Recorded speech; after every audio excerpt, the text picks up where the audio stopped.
They were. Wait, who were neighbors for 19 years? Lyndon Johnson and J. Edgar Hoover. All right, good to talk to you. See you, Bill. All right, see y'all.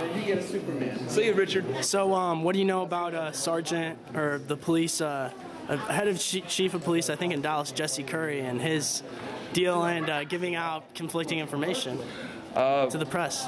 Jesse Curry, who I do not think was involved in the JFK assassination, but he was definitely pressured to cover it up. He said that he was in the lead car in front of Kennedy, 100 yards in front of him. He said that he had heard a shot come out from the school book depository building, which is physically impossible to hear when you're 200 yards away from it and you're sitting inside of a car. So that was one of the reasons many people early on thought that Jesse Curry was involved in the JFK assassination, but he wasn't. But he was definitely being pressured by the political elite and the business elite of Dallas to cover it up.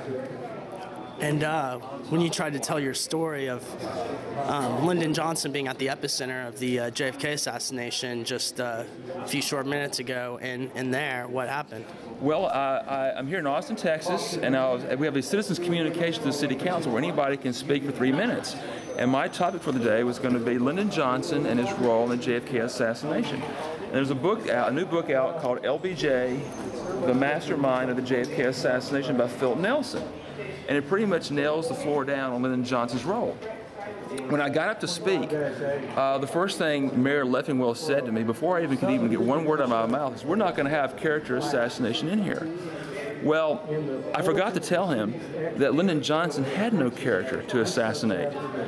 And then so for the next 30 seconds, Mayor Leffingwell is interrupting me, and then when I tried to read an anecdote about LBJ from his girlfriend, Madeline Brown, who LBJ admitted that Texas oil executives and the CIA had murdered John Kennedy, Mayor Leffingwell cut me off within a minute of my... What did he say when he cut you off? What was his words? Can you paraphrase?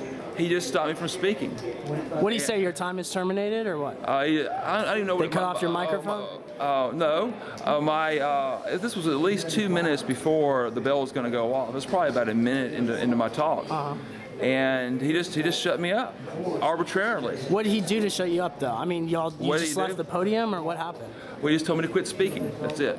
He said quit speaking? He says your time, I don't know. Your time is up? I think he said my time is up. Yeah, it's only been a minute. It's only been a minute. How can my time be up? So I think it's a key insight to Mayor Leffingwell's approach to free speech. Yep. Which is he doesn't believe in it. And you're not the first one just to tell all the Austin Neighborhood Council people and those listeners on KDRP or wherever you may be, Winter Patriot YouTube channel, just to tell them you're about the 5th person this has happened to in the past year and a half, it sounds like. Yeah, I think that Mayor Leffingwell doesn't respect free speech rights, and he has an authoritarian mindset. I'm not saying he's as evil as Lyndon Johnson, but he definitely doesn't respect free speech of the citizens and taxpayers of Travis County of Austin, Texas, who have a right to 3 minutes of speech for the city council. And the reason why I was here is because it's important to finally correct the historical record on Lyndon Johnson and his role in the JFK assassination. Landslide Lyndon, right?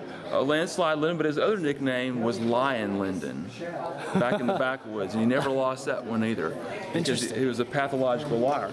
And another thing that I was going to talk about was that Lyndon Johnson also engineered the attack on the USS Liberty. And there's a really good book I want you guys to check out.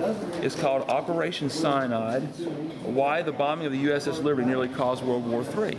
Lyndon Johnson told the leaders of Israel to attack an American ship and sink it. People ask, you mean Lyndon Johnson was that depraved that he would kill 300 Americans if he could to get into a war? Yes. Lyndon Johnson had a psychology and a mentality very close to Adolf Hitler or Joseph Stalin or Saddam Hussein. He was a mass murderer, a murderous psychopath. And I think it's finally important for people to tell the truth about Lyndon Johnson. Even if Mayor Leffingwell can't handle the truth and can't handle opinions that are different from his. So, but there's a third thing I was going to bring up, Clay, and I want you folks to listen to this very carefully. There is a gay activist, prominent gay activist in Houston named Ray Hill. He's 70 years old. He used to work at the Alfred Kinsey Institute. While he was there in the mid-1960s, Ray Hill read the sexual history of Lyndon Johnson. And in that sexual history, he described not just bisexuality, okay, but Lyndon Johnson said that he had had sex with his grandmother. I want to repeat that, okay? Ray Hill, who is a longtime prominent gay activist in Houston, Texas, told me, and he also told Phil Nelson, the author of LBJ Mastermind, that he read Lyndon Johnson's sexual history at the Alfred Kinsey Institute.